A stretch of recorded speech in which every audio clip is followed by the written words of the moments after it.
There is a kind of sound that only those who live in small homes learn to recognize. It's not noise. It's not silence either. It's something in between. The soft creak of the plumbing when someone uses the bathroom in the apartment upstairs. The distant engine of a bus pulling away from the stop on the corner. The low hum of the refrigerator trying to keep things cold in the heat of the night. It's the sound of a house that is still awake, even when everyone is already asleep. I learned to recognize this sound because it always shows up at the same time. After dinner is over, after the dishes are stacked in the sink just for today, after the body finally sits down but the mind stays standing. It's in this in-between space that I truly exist. My name is Ashley Carter. I'm 27 years old. I work as a clerk in a pharmacy, one of those that stays open late, that knows more pain than joy, more exhaustion than rest. I live in a simple neighborhood, in the heart of a big city. Simple not because life is missing, but because effort overflows. Here, the buildings are old, the apartments are small, and people learn early how to share space, time, and dreams. I share this space with my husband, Daniel Carter, a factory worker, a man who carries work in his body and love in silence, and with our son, Ethan, 9 years old, who still believes the world can be conquered with persistence and courage, even when everything around him seems to say otherwise. This is not a story about soccer. Not exactly. It's a story about what happens when a mother decides to believe before she has any proof that it will work out. Life here doesn't begin with dramatic alarms or beautiful movie scenes. It begins with the body getting up before the will does, with a foot touching the cold floor of a still dark bedroom, with the care not to make too much noise, with the automatic thought, what needs to be done today? I walk through the narrow hallway almost in the dark. I know every uneven tile, every mark on the wall. The kitchen is small, but it's where everything happens. I put water on to heat. I open the window just enough to let the air circulate. The city hasn't fully woken up yet, but it's already breathing. While the coffee brews, I think about Ethan. He sleeps curled up, always with the sheet tangled around his feet. Messy hair, a calm face, a kind of calm only children have when they haven't yet learned to distrust tomorrow. There are days when I stand still for a few seconds at his bedroom door, just watching, not for fear of waking him, but for fear that time will pass too quickly. Because mothers learn early that time doesn't ask permission. My job at the pharmacy isn't glamorous. I serve people in a hurry, in pain, worried. I've learned to recognize fevers just by looking. I've learned to tell silence from shame. I've learned that many people buy medicine when, in truth, they need a hug. I stand on my feet most of the day. I smile when I can. I hold it together when I can't. The paycheck is tight. The bills are too exact. There's almost no room for mistakes, but there is intention, and it's with that intention that I come home every day. The bus is almost always crowded. I hold on to the rail, rest my forehead against the glass as I watch the city pass by as if it's always running late. Sometimes I think the city looks a lot like me, always moving, always tired, always trying to function. It's on this ride that Ethan appears in my thoughts, not as worry, but as an image. Him sitting on the living room floor, legs crossed, an old phone propped against the couch, the screen cracked, the volume turned down so he won't bother his father sleeping. Cristiano Ronaldo, always the same videos, always the same goals, always the same silent attention. Ethan doesn't imitate, he observes, like someone studying something serious, like someone trying to understand what exists behind all of it. Daniel is almost never awake when I get home. He works long hours, leaves early, comes back late. His body carries marks no one sees. Rough hands, tense shoulders, tired eyes. It's not absence, it's sacrifice. Sometimes people confuse the two. He worries about not being present at practices, games, the details. I tell him Ethan understands, and he really does. But there are things only a mother notices, like the way Ethan looks at the improvised bleachers on the field, as if he's searching for something, or someone. That's where I come in. I don't understand soccer. I don't know play names. I don't know championships. But I understand waiting and staying. The first practice was a shock. The improvised field, uneven grass, the noise of the street competing with the coach's shouts. Ethan stepped in stiff, unsure, cleats too big, simple uniform. I sat on the concrete bench, feeling the cold creep up my legs. I saw when he missed the pass. I saw when someone laughed. I saw when the coach lost patience. And above all, I saw when Ethan looked at me. It wasn't a look asking for help. It was a look asking for confirmation. Are you still there? I clapped, alone. And in that moment, something changed inside me. I realized no one else would clap if I didn't clap first. Coming home after those practices was always quiet. Ethan doesn't talk much, neither do I. Sometimes he asks if he did badly. Sometimes he just squeezes my hand tighter. I learned that some conversations happen without words. At home, the routine continues. Simple dinner, quick shower, Daniel already asleep on the couch. Ethan grabs the phone, watches again. One day I'm gonna play like that, he says, almost like a promise to himself. I smile. I don't say yes, I don't say no. I say, if you keep trying, you're already doing something big. Over time, I realized that supporting his dream was changing me. I began to pay more attention to small things, to details that used to go unnoticed. I began to see the world more carefully, with more fear too, because believing before the world believes is walking without any guarantees. It's placing your heart in something that may never materialize, and still going. This story begins here, in this small apartment, in this noisy neighborhood, in this 9-year-old boy who dreams too big, in this mother who still doesn't know how far she'll need to go to protect that dream. And it begins before any victory, before any recognition. It begins in silence, and it ends, well, the world doesn't know yet, but I've already started to feel it. The day I realized believing would have a cost. There are decisions we don't make out loud. They don't come with announcements. They don't arrive with sudden courage. They don't have applause or witnesses. They happen inside, and almost always begin as a small discomfort, the kind we tried to ignore in the first few days. I can't say exactly when it started, but I can say when I stopped pretending it wasn't happening. It was on an ordinary night, nothing special, no big news, the kind of night that usually goes unnoticed, but that, when we look back, we realize everything turned there. Ethan came home from practice earlier that day. That was already strange. He always stayed until the end, even when he was exhausted, even when he was the last one to leave the field, even when the coach was already putting the cones away. But that day, he walked in before the usual time. The door made that familiar sound, the same creak, the same short echo in the hallway. Only this time, the sound felt heavier. I was in the kitchen, finishing putting dinner away.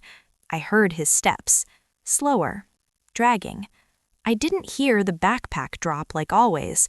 I didn't hear the cleats being thrown carelessly into the corner. I heard silence. And mothers learn early to tell silence from rest, from silence born of worry. He appeared in the kitchen doorway, standing there, shoulders slightly slumped. "Hi, Mom," he said softly. "Hi, sweetheart," I answered, trying to keep my voice normal. He came closer, sat at the table without asking for anything, didn't ask what was for dinner, didn't complain about being hungry. He just sat there, fiddling with his shoelaces, and I felt it, that tightness that starts small but warns you something important is about to be said. "Mom," he began, and stopped. He looked at his own hands, took a deep breath as if rehearsing the sentence in his head. I waited. I've learned over time that interrupting a child in moments like this teaches them that silence is safer. "The coach talked to me today," he finally said. My entire body went on alert, not because I distrusted the coach, but because I knew the weight that sentence carried. "What did he say?" I asked carefully. "He said that," Ethan swallowed hard, "that maybe I won't play the next game." The sentence hung in the air, simple, short, but heavy. "Why?" I asked. "He said I'm not ready yet." Ready. That word has a strange way of landing on children. It doesn't sound like guidance, it sounds like judgment. I took a deep breath. "And what do you think about that?" I asked, carefully. Ethan took his time, more time than usual, as if choosing between telling the truth or protecting himself. "I think," he began, "I think he might be right." And in that instant, something inside me broke a little, because until then, the world had been hard on Ethan. But there, the world had gotten in. That's the point where many stories change direction, when the child begins to shape themselves to what's expected, when the dream starts shrinking to fit the space allowed, when the well-intentioned adult says, maybe it's better not to insist. I'd seen this happen so many times around me, children who quit before truly trying, parents who call maturity what is deep down fear, mothers who confuse protection with interruption. And for a few seconds, I wanted to do the same, say something safe, something responsible, something the world would applaud. But something inside me wouldn't let me. I looked at Ethan, that 9-year-old boy with worn cleats, with a simple uniform, with eyes full of doubt. And in that moment, I didn't just see my son, I saw myself. I saw the girl I once was, who was told too early she needed to be practical, who learned to choose what was possible instead of what was desired. I saw how many times I myself had been considered not ready. And I understood something I had never said out loud. If I confirmed that doubt now, maybe he would never believe the same way again. Not because the dream would die in that moment, but because its root, confidence, would be wounded. "Son," I said as calmly as I could, "the world will tell you many times that you're not ready yet." He lifted his eyes. "Sometimes it will be right, but that doesn't mean you have to stop." He frowned. "Being ready isn't something that happens before, it's something that happens while you keep going." He stayed silent. "While you insist, while you learn, while you fall and get back up." He didn't answer, but he squeezed my hand tighter. That night, after he fell asleep, I couldn't sleep. The house was quiet. Daniel was already snoring on the couch, exhausted. The kitchen light stayed on. I sat at the table, alone, staring at nothing. And that's when the question appeared for the first time, not as curiosity, but as a challenge. How far am I willing to go to support this dream? Because believing isn't just encouragement, it isn't just applause, it isn't just saying it'll work out. Believing means facing discomfort, exposing yourself to judgment, insisting when it starts to get expensive, emotionally, financially, psychologically. And that night, I understood that the cost was beginning to show. In the days that followed, I began to see what I hadn't noticed before. The looks, the silent comparisons, the comments that sounded like compliments but weren't. "He's hardworking," they'd say, as if effort were consolation, as if talent were a privilege for a few. I saw the coach dedicate more time to those who already stood out. I saw opportunities pass too quickly, and I realized my son's dream wasn't just competing against other boys, it was competing with the world's hurry, with ready-made structures, with old expectations. Daniel noticed my unrest. "You've been different," he said one night. "Different how?" I asked. "Too thoughtful." I hesitated. "I'm afraid of creating expectations that might not come true," I admitted. He stayed quiet for a few seconds. "And what if they do?" he asked. That question stayed with me, because suddenly I realized that maybe my biggest fear wasn't failure. Maybe it was truly believing. That's when I understood the real size of what was at stake. It wasn't about soccer, it was about teaching my son he isn't alone when the world starts to doubt him. It was about being the first safe place, before applause, before recognition, before victory. It was about being the voice that says, "Keep going," when all the others say, "Stop." But every silent decision has a price, and I still didn't know what mine would be. I only knew that from that moment on, there was no pretending it was just a phase. Ethan's dream had stopped being a game, and something inside me had too. That same week, something small happened, almost invisible, but it was there that the world truly began to test me, because it was there that I finally understood what it means to believe before the world believes. I didn't wake up one day determined to be strong.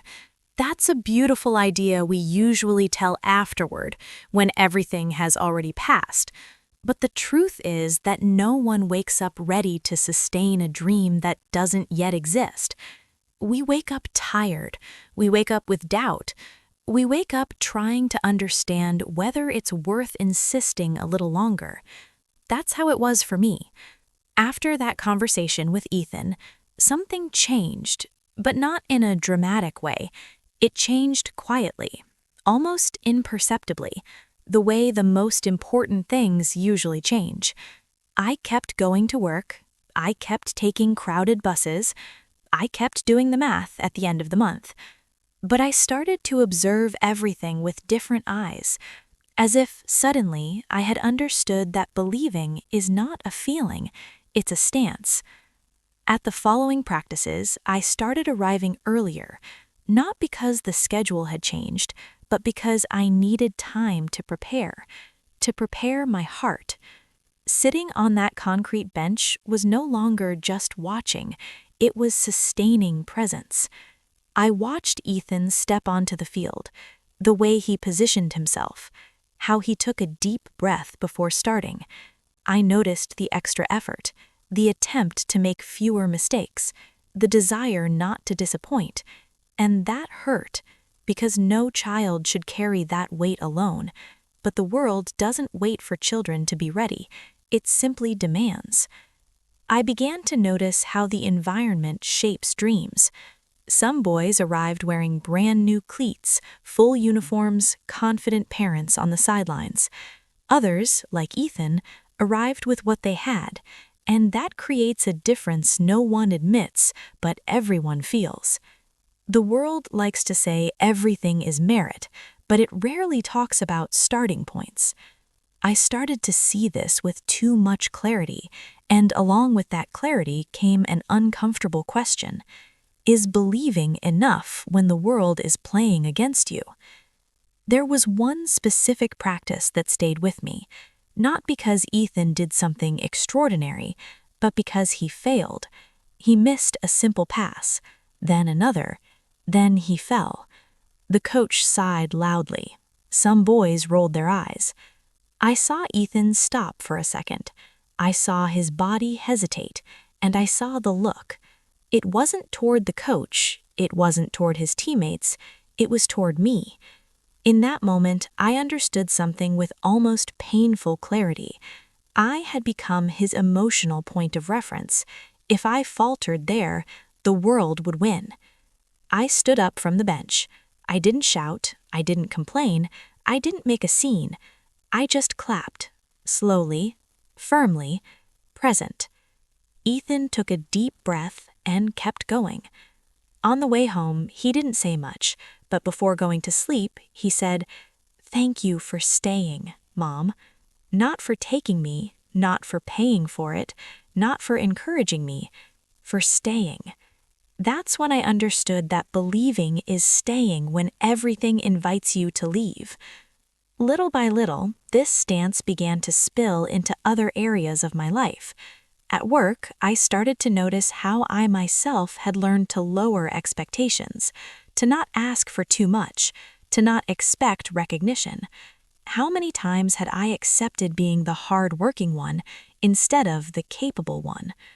Motherhood has this strange effect. It illuminates wounds we thought were already healed.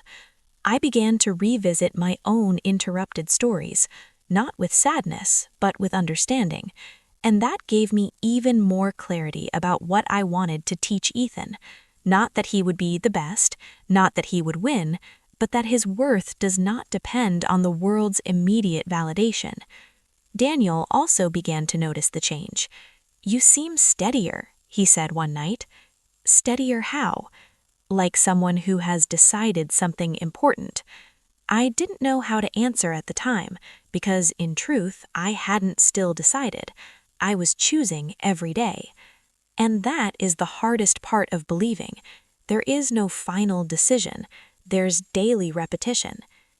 There were days when I doubted, days when I came home exhausted, with aching legs, a headache, a tight chest, days when I wondered if I was projecting too much, days when fear spoke louder.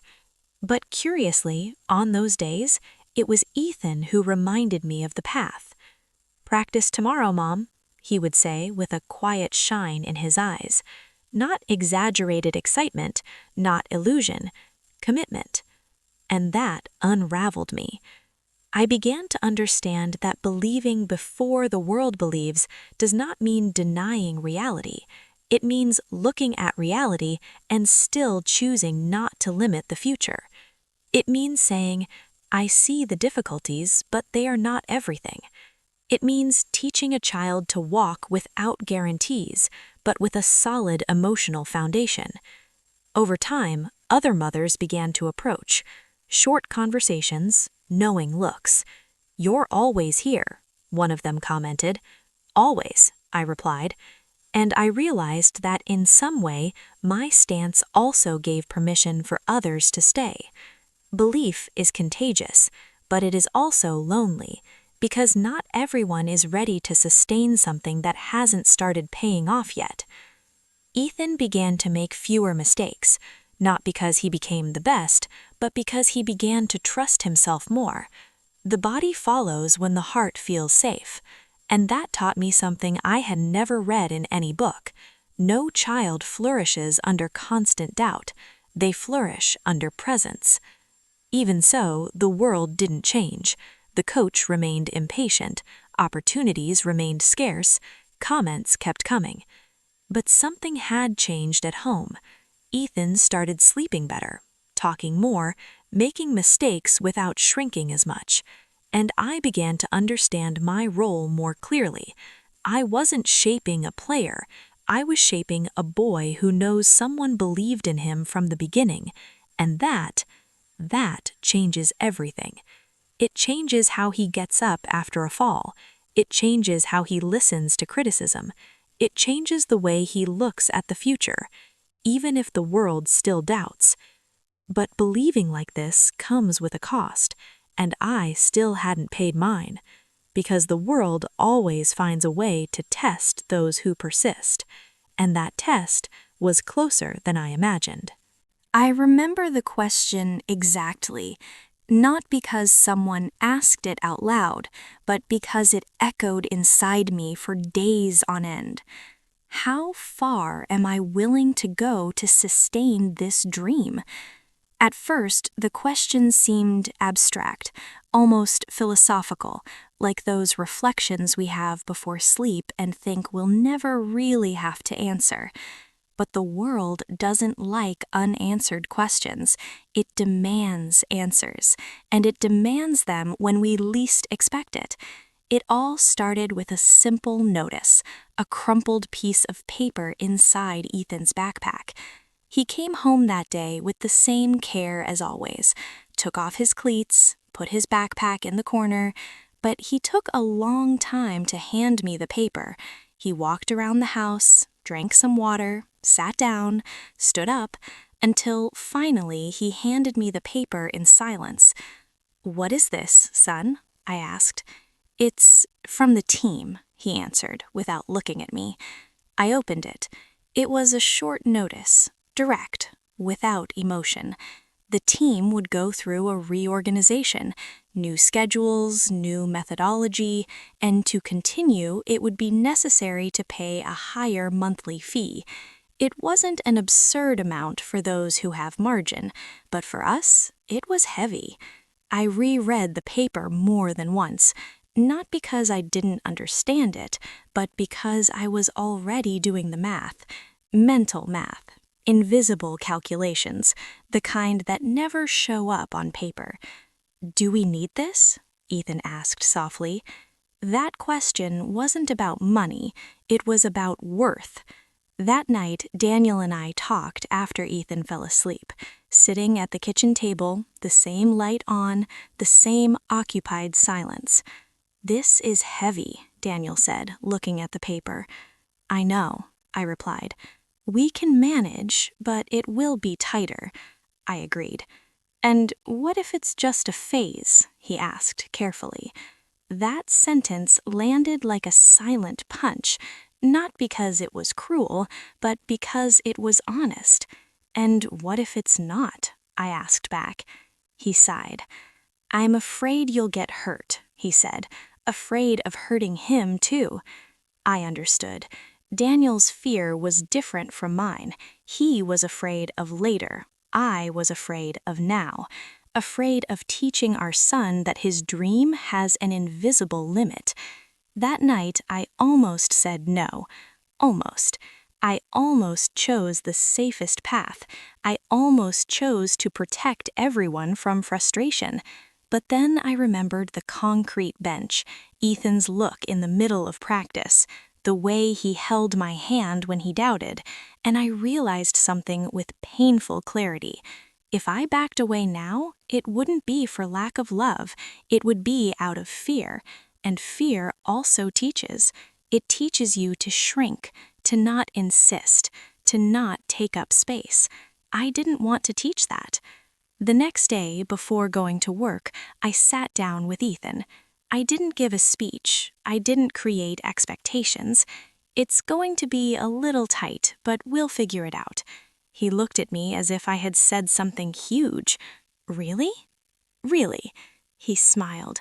Not that euphoric smile, but that contained smile of someone who feels allowed to keep going. And that's when I realized a mother's yes can sustain a dream for a long time. The months that followed were harder. I cut small things. I started bringing homemade lunches more often. I avoided unnecessary expenses. Nothing heroic, nothing cinematic, just silent choices. Daniel started coming home even more tired. So did I. But something was different at home. Ethan started training with more confidence, not because he became the best, but because he began to make mistakes without fear of disappearing, and that changes everything. Then came the game.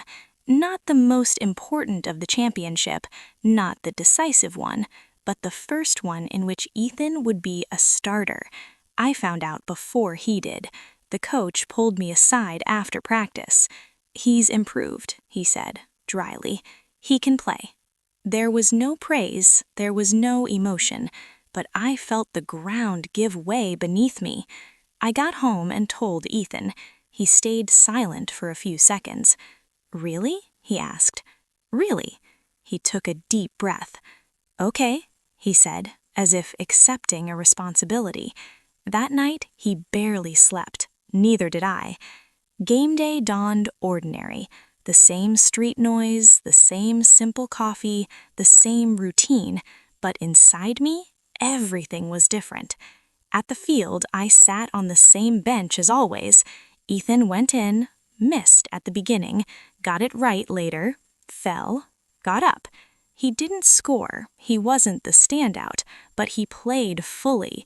At the end, he looked for me with his eyes, and I clapped, again, alone.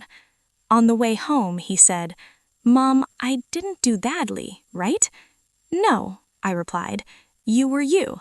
He smiled, and in that moment I understood that the loop had begun to close.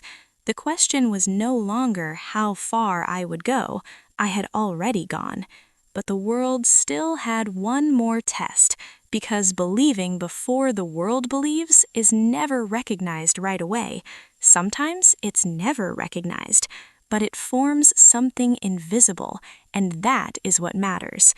This part of the story ends here, not with victory, not with defeat, but with certainty. The certainty that I didn't step back, that when the moment came, I stayed, and that changed everything. I can't say exactly when the world began to believe in Ethan. Maybe it still hasn't. And today, that no longer matters as much. Because at some point along the way, I understood something that changed everything. The world doesn't need to believe first. It almost never believes. It watches from a distance. It tests. It doubts. It waits for results before offering space. But a mother believes first. After that game, life didn't turn into a movie. No invitations appeared, no scouts showed up. There were no promises. The routine continued. The alarm clock kept ringing early, the bus stayed crowded, the pharmacy kept demanding smiles, the factory kept draining Daniel's strength. And even so, something was different. Ethan woke up lighter, put on his uniform more carefully, made mistakes with less shame. Not because he was certain of the future, but because he was certain of something much more important. He wasn't alone. One day he came home from practice and said, "Mom, today I messed up a lot, but I wasn't afraid." That simple sentence carried years of emotional learning, because fear doesn't come from mistakes. Fear comes from abandonment, and I never abandoned him. Not when I doubted inside, not when exhaustion screamed, not when money was tight. I stayed. Over time, I realized that believing in Ethan's dream didn't just make me a more present mother, it made me a different woman.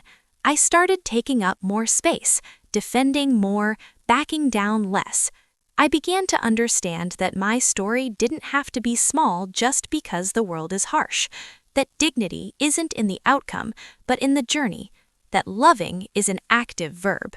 I started noticing other mothers, on the improvised bleachers, at the bus stop, in the grocery store line.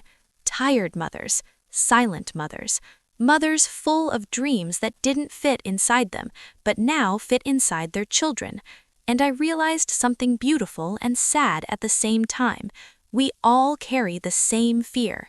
And even so, we go on, because maternal love is not the absence of fear. It is courage in spite of it. Ethan grew a little more, not just in height, but in posture. He learned to get up faster, to hear criticism without falling apart, to try again. And one day he said something to me that I keep like a treasure. "Even when I mess up, I know you believe in me." That sentence is worth more than any trophy. Will Ethan become a professional player? I don't know. And today, that no longer defines anything, because regardless of the future, he carries something no one can take away, the certainty that someone believed in him before the world decided whether he deserved it. And that certainty changes destinies.